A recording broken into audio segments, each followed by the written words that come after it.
The Fall of America by the Most Honorable Elijah Muhammad. Chapter 1, Washington, D.C. Speech, May 29, 1959. The following are excerpts from a speech I delivered before a gathering of well over 10,000 people at the Uline Arena, Washington, D.C., Sunday, May 29, 1959. My people, I'm here to fulfill a promise made long ago. I am here to bring you the truth. I am here with the solution to the problems of the so-called Negro and his white slave masters. You are seeking something. You are seeking an answer to your 400-year-old problem of slavery, servitude, and fifth-class citizenship. I am here with the solution to that problem. How good it is, then, for black brothers of like minds and similar burdens to get together for a spiritual feast. For more than 400 years, your pleas for justice, freedom, equality, a decent place in the sun, have reverberated like thunderclaps, sounding in the dark valleys of Lebanon. Yet there has been no answer. Never in the history of human evil have so many asked for a just pittance, so loud, so long, and received in return so little, if anything at all. The church has failed you. Christianity has failed you. The government of America has failed you. You have not received justice from any quarter. As prophesied, you, my fellow black men, are as sheep among wolves, and, as it is to be expected, every wolf is taking a bite at you. You approach the Senate, the House, the White House, and you ask for justice. You get injustice. All our prayers have come to naught because we have proceeded out of ignorance. We have not known our true God. We have not known who are our brothers. We have not known who are our enemies. We have not known who is God, nor have we known who is the devil. In a nutshell, we have not known the truth about God, the devil, and until that truth is made plain to us, our prayers for justice will forever go unanswered. We will be the subject of scorn and laughter. By now it should be ever so clear that politics will no more solve our problem than it did the difficulties facing Israel during her bondage in Egypt. We have come to the brink of extinction. We must now and here make an agonizing reappraisal of our way of life if we care anything for ourselves, our lives, our people, our race, the future of our properties, wives, and children. Justice is a common thing, yet it is elusive. Men have sought its meaning and substance since time began. Plato shrugged that justice was nothing more than the wish of the strongest members of society. Jesus equated justice with brotherhood. Shakespeare saw it as a matter of mercy. I am here to tell you that justice is the eventual working out of the will of God as indicated in the fundamental principles of truth. Justice is the antithesis of wrong, the weapon God will use to bring judgment upon the world, the purpose and consummation of his coming. Although we are the chosen of God, when it comes to justice, the so-called American Negroes are the most deprived people on the planet Earth. Had justice prevailed, there would be no need for a day of judgment to come today, to plead not to the unjust judges of the world, but to the just judge to give the black man of America justice. That just judge is Allah God. We have come to the end of the days of the unjust judges. Even though it may offend some, you must know the truth of it all.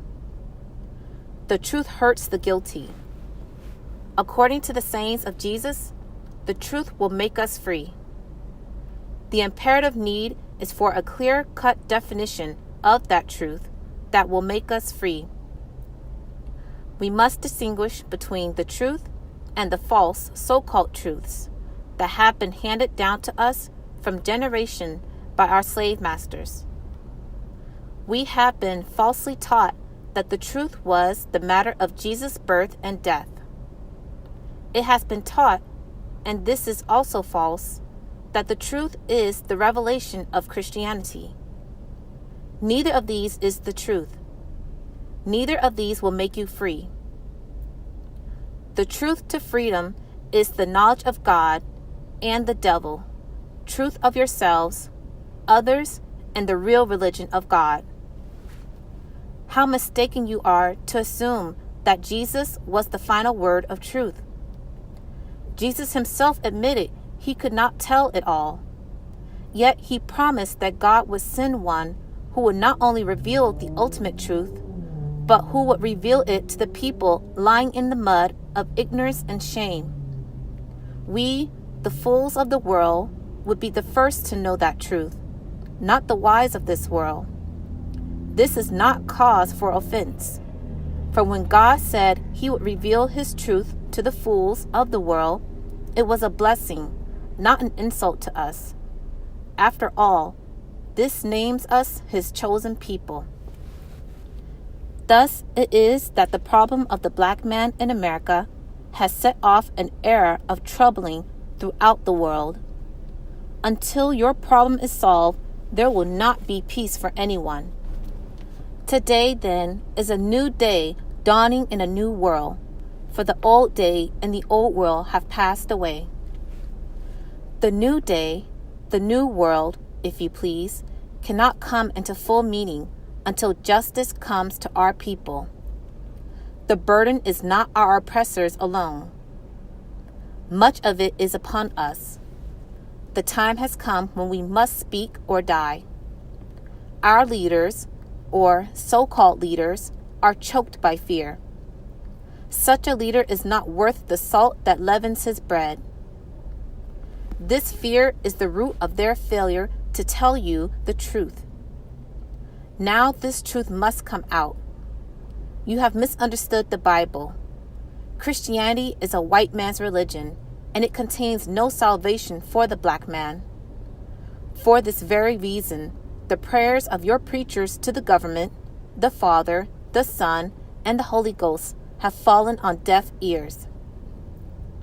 Now I ask you, what good is Christianity to you and to me if that religion and the God of that religion will not defend us against lynching and rape? Indeed, we would be fools to believe and trust such a religion and such a God, knowing that he bestows all his blessings upon our enemy. We are taught to look forward to a salvation that does not exist. Christianity offers you salvation after death. You must go down into the earth and rot. That kind of salvation I don't want. I will not give you 2 cents for it. Any man that will work hard all his life, praying to God to take and give him a home beyond the grave, is a fool. I am sorry if you think ill of me, but the truth is all I am going to speak. The black man in America is in a terrible condition. He is emasculated, blinded, confused, and wandering about at high noon on Judgment Day. If Judgment Day were not here, instead of some remote hour to come, I would not be bringing you this message at this hour. Elijah is here because the day of judgment is here. What a sorry spectacle we make before God and the nations of the world. Here we are, upwards of 20 million black Americans who have given their blood, sweat, and service for 400 years in the vain hope that one day justice would be ours. When the bugle call of war sounded, the black soldier stood erect. The plains of Europe, Asia, Africa, and America have been fertilized by his blood. Yet the government of the nation, for which he fought and in whose cause he died, allows his sons to be lynched, and then adds salt to the wound by concealing the identity of the lynchers. More, the government seeks out the lynchers and then turns them over to their fellow men who share the lynchers' cause and motives. Our daughters and wives are lynched before our eyes. The government will not put a stop to it. They will allow the lynchers to lynch you and me if we are charged with an attempt to rape one of them. The lynchers live right next door, down the street, up the alley. Yet they are not brought to justice. All this grief you and I must suffer. All these burdens we must bear. It is beyond comprehension that the American government, mistress of the seas, lord of the air, conqueror of outer space, squire of the land, and prowler of the deep bottoms of the oceans, is unable to defend us from assault, rape, and murder on the streets of these concrete jungles. What sane man can deny that it is now time that you and I take counsel among ourselves to the end of fighting justice for ourselves? If we continue to accept these injustices, we are nothing but cowards. If we be cowards, then we ought to go home, kill our wives, and then commit suicide. We killed the devil in Germany. We killed his brothers for him. We killed our own brothers for him. Yet we are without justice. We have nothing. Our sons and daughters are lynched, kicked, beaten, hung up in the sun, drowned in the river, in ponds and lakes. Their bodies are found in the street, on the highway, in the bushes, killed by the very people for whom they have slaved their lives out to give comfort. When you stand up and speak a word in behalf of your own people, you are classified as a troublemaker. You are classified as a communist, as a race hater, and everything but good. How can you, as a people, ever be anything if you are going to crush out your leaders who try to seek justice for you, even at the cost of their own lives? I, Elijah Muhammad, am classified as a race hater. What race? What teaching am I uttering that you can classify as race hatred? How can the devil say little Elijah Muhammad is teaching race hatred in the face of over 400 years of his hatred of you and me? If God has revealed to me the truth of this race of people and yourself, and I tell you of it, and that is the truth, then don't say that I am teaching race hatred. Just say I teach the truth. There's only one thing I am teaching today, that is hatred. That is the truth of the devil. That truth I did not know. Only God knows the truth of the devil. He has revealed it to me. If that is not the truth, let the devil attack God. It is just that the truth has come to you, people without the knowledge of the truth, the deceived and misled by a wise, wicked scientist. I am here with the truth from God Almighty, and for that truth I will give my life. I will not hide that truth to the inducement of falsehood. I won't mix it up with falsehood. I say to you, my beloved brothers and sisters of injustice, if you will only reflect on what is said from the mouth of Elijah, you will not take it for insult. You will not take him for a race hater. You will take him for a beloved brother, a beloved teacher, and a beloved defender of yourself. I am not before you of myself. I have not been sent of myself. My mission is not for me, nor is my mission from the devil. I have been sent by Almighty God, Allah. It is a very strong and powerful mission that will bring a turning point in the history of the world at large, the black man in particular. The truth will make you free. What is that truth that will free us? You say, we are already free. Abraham Lincoln freed us. That is not the kind of freedom of which I speak. Abraham Lincoln was not instrumental in trying to free you. Remember that. Abraham Lincoln wanted a United States of America. They didn't want two presidents. They didn't want two governments ruling America. They wanted only one government with one president for all. It was not that they were so full of love for the so-called Negroes that he wanted to free them from the hands of his brother, but this was a good weapon to bring his brother into submission to his idea of United States and one president of that United States. So, therefore, you were just lucky that you got freed from servitude and slavery at that time. Otherwise, you would probably still have been in servitude and slavery today. You say you love Lincoln. You love him because he freed us. He is your emancipator. I say to you, my beloved brothers and sisters, Mr. Lincoln was not your brother. He was not your friend any more than George Washington. Now we are 100 years up from slavery. Many of you feel proud that you have been schooled. You have a few diplomas and degrees. You can do little things educationally, but that does not get you justice in America. You still suffer injustice with an armful of diplomas and degrees from colleges and universities. Is that right? If that is not right, I'm willing that you shoot me down, cut me down, any way you please to get rid of me if I am not right. If I am right, be aware. What we want today is justice. We want the truth. The truth has come to you. You are not accepting it. Think it over. Here are a few of us who have accepted God to be our Lord. We have accepted Islam to be our religion, an old religion, as old as God himself, a religion of the prophets, of all the righteous, a religion of freedom, justice, and equality, a religion of universal brotherhood, a religion that a brother will fight and die for his brother, a religion that believes in the law that was given to Moses, an eye for an eye and a tooth for a tooth. Look at Christianity.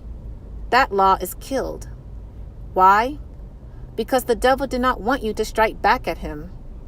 Therefore, they condemned an eye for an eye and a tooth for a tooth in their Christian religion, because 20 million so-called Negroes might get an eye for an eye. That is nothing but the common law of justice. If you pluck out my eye, I should try and pluck out yours. But you have been made such harmless slaves by the teaching of a slavery religion called Christianity, which teaches you to love, not to strike back, but to turn the other cheek. It teaches you to give freedom to the robber. If he takes one coat, then give him the cloak also. Help the robber to rob. Enrich the thief. That is the kind of religion that you are taught to believe. That is God's religion? I say, my friends, it is a slavery teaching. It is against the very nature of you and me to stand and let someone smite us on one side of the cheek, and then we turn with enough love, I would say cowardice, in us the unsmote cheek to the smiter. You can't do that. It is against the law of nature. America can't do it. When America's cheek is struck by an enemy, she prepares her army to strike back. The Christian government of America can't do it. The Pope of Rome can't do it. If you and I don't wake up to that knowledge and execute the law of an eye for an eye, we might as well be dead and forgotten.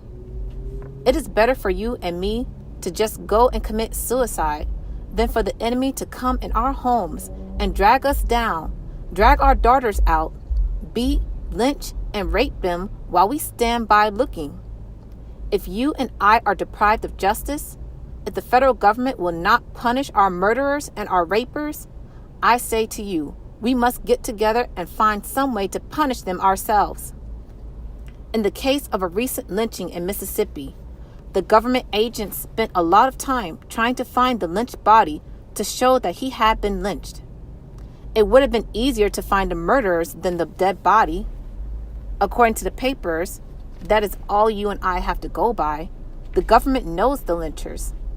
But since finding the lynchers, according to the papers, they have turned the lynchers over to the judges of their own native state and court, then they will be freed, as all the other lynchers of our people have been freed. We have come to the point where we must find justice for ourselves or commit suicide. What good is your life and my life if we have no protection? If I were a black woman, and my men were such cowards that they would not try and defend me and the children I had produced, I would get a shotgun and kill myself. This is nothing but right. This thing has come to a point of explosion. I am your brother. Your hurt is my hurt. It doesn't make any difference with me what religion you are, as long as you are a black man or a member of the darker people. You and I are brothers. Your hurt is my hurt. How many years have you been frightened? Keep your mouth shut. Don't say that. It is not time. When is it going to get time for you to speak up for yourselves? You can't blame the government for not giving you anything when you are not asking for anything.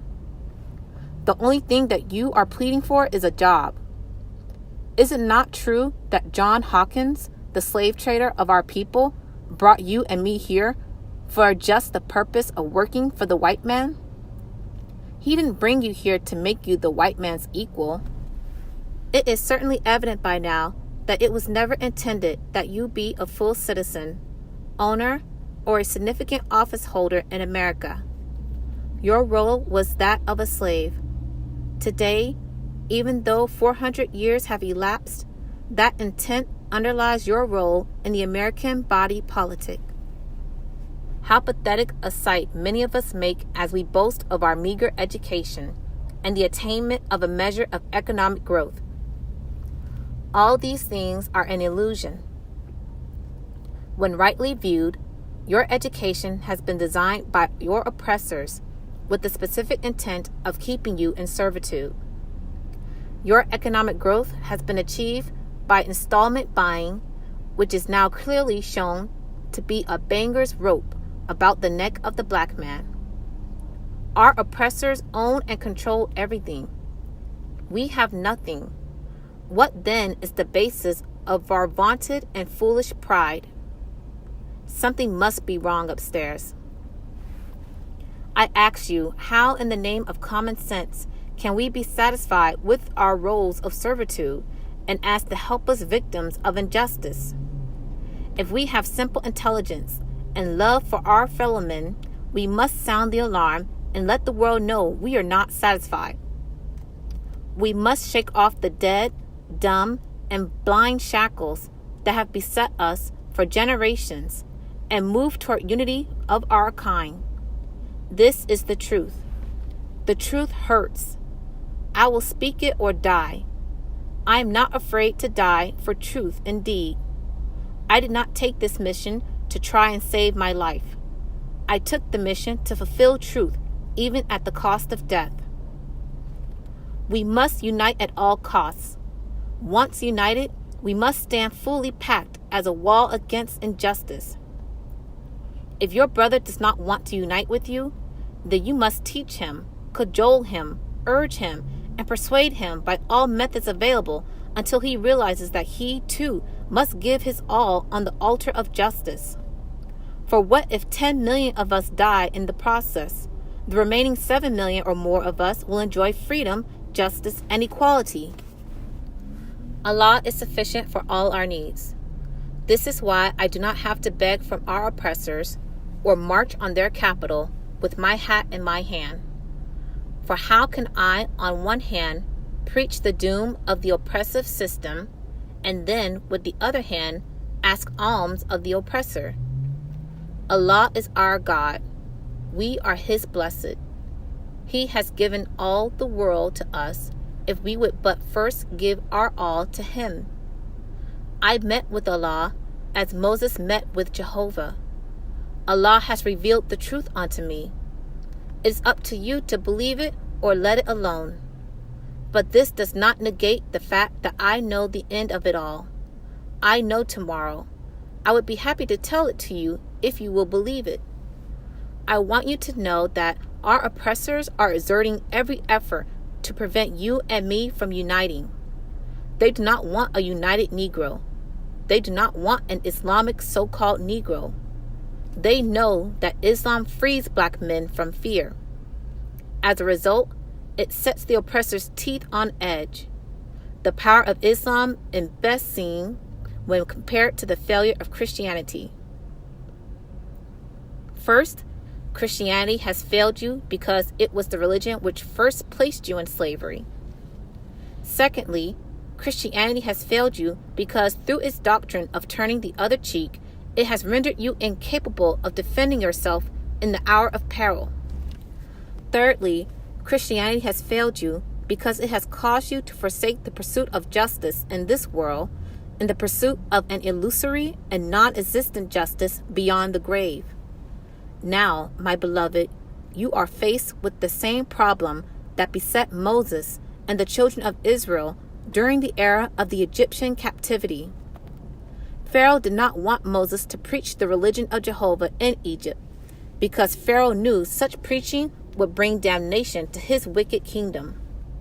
So it is that your oppressors did not want you to hear the gospel of the black man. They know that this gospel will one day be their undoing. Pharaoh did not want Moses to call the Jews to the wall to wail at sundown. He knew that once the Jews were united in the name of the religion of their fathers, they would no longer abide in slavery with a docile air. Pharaoh did not want Moses to teach the gospel of justice on this side of the grave. He knew that once the Jews determined in their hearts to seek justice here and now, they would rise up and demand a place in the sun. So then it is with us. Our oppressors are determined to keep our eyes in the sky while they control the land under our feet. They are determined to bog us down in an impractical ethic of turning the other cheek, the better that they may smite our cheeks and rob our pockets. We must not be deceived by the rush toward integration that has become the theme of the past few years. Just as the Romans were to be aware of slave masters bearing integration. Why, I ask you, after 400 years of murder, rape, and slavery, do our oppressors now come waving the olive branch of integration? Is it that they really love us? Is it that they are sincerely sorry for their sins and seek restitution? If they love us, then why was there no evidence of this love in the hearts of their forefathers when they sold our forefathers like cattle on the auction block? If they are really seeking to atone, then why do they not offer us some measure of restitution? An area of this country we can call our own, to the sons and daughters of the embattled. They are not come to this hour because they love us, nor is integration a sign that they are sorry for their sins. The blunt fact is, our oppressors see fire coming. They see the handwriting on the wall and know what it means. They would have you believe that the days ahead hold glory for the Christian world. My beloved, I, Elijah Muhammad, who must speak if it kills me, and who will die rather than lie, tell you this. I know tomorrow. I know the end of it all. Tomorrow is not heaven for the Christian world. Tomorrow is hell for the Christian world. You have a blind spot because you have not come to the religion of your people. Instead, you are weeping and moaning over the death of Jesus 2,000 years ago. You are going insane over the preaching of Jesus' life and death. Yet, you don't weep, moan, and go insane over the rapes and lynching of your own people in your own time. It is a modern disgrace to see you shouting and having spasms in church over the mistaken notion that God gave his only son to save the Christian world. What a shame! What fool God would give his only son to save the devil? What fool people will give their all in the vain hope that the devil can change his horns and lay down his pitchfork? The religion that has brought us to the brink of destruction in the way of our oppressors? It is not our faith. It is not natural to us. Even more, our oppressor cannot follow the very religion he would teach us. I have no alternative but to tell you that there is no life beyond the grave. There is no justice in the sweet by and by. Immortality is now, here. We are the blessed of God. We must exert every means to protect ourselves. The message I bring is not for the cowards. Those of you who follow me must be ready to withstand the barbs and insults of those who come to investigate, pry, and claim that our ultimate aim is to undermine the American way of life. We have no such intentions. Our critics know it.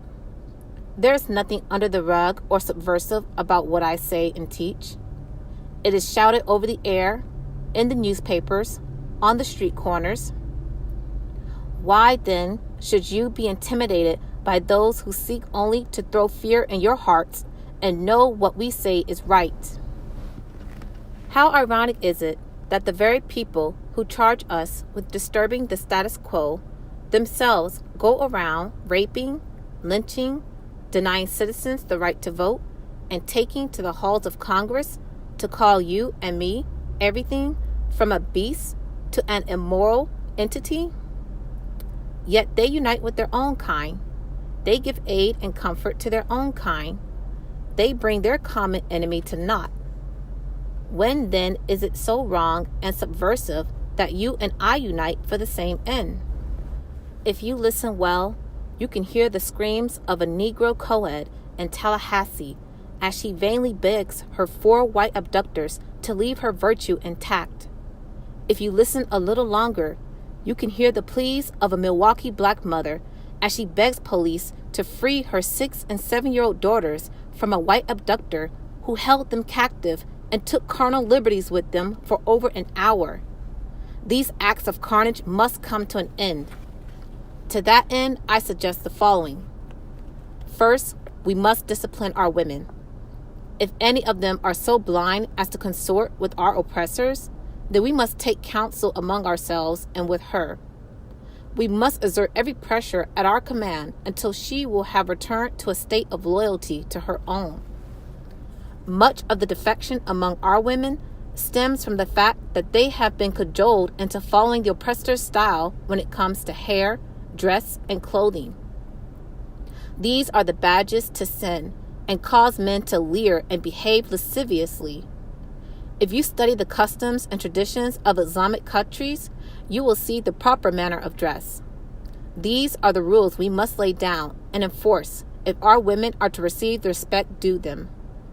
Of course, it must be realized that the oppressor seeks out our women to debase them.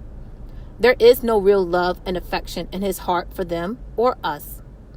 She but becomes the tool of his pleasure, the object of his scorn. Secondly, we must realize the difference between integration and separation. To integrate with evil is to be destroyed with evil. What we want, indeed justice for us, is to be set apart. We want and must insist upon an area in this land that we can call our own, somewhere where we can hold our heads with pride and dignity without the continuous harassments and indignities of our oppressors. Thirdly, we must realize that whereas the black man in Africa is our brother, our central responsibility is with the black man here in the wilderness of North America. For us to expend our energies pleading for the cause of Africa is like a blind man pleading that his fellow blind man be given eyes while he continues to stumble in darkness. The solution to all these problems lies in a clear-cut understanding of the truth. I have come to bring you that truth. Now, I spell it out so that even the children among you may know the nature of tomorrow. First of all, you must know the truth about God and the devil. We, the black men, are of God. Our oppressors, whoever they may be, are of the devil. Their nature is evil. They are incapable of doing good. Secondly, I must tell you the truth about the day of judgment. You have been taught that one day the dead in God shall rise again. You have taken that to mean that people will get up from the graveyard and walk about. That is so much nonsense. Properly read, the resurrection means that we, the black men of North America, will rise from mental death, realize who we are, discover who God is, name the devil for the beast that he is. Then, like Joseph, go on to become master in the land wherein once you were a slave. Purchase the books, CDs, and DVDs of the life-giving teachings at store.finalcall.com. Listen to the messages of the Honorable Minister Louis Farrakhan 24/7 at finalcallradio.com. Watch the Nation of Islam's weekly and live broadcasts at NOI.org.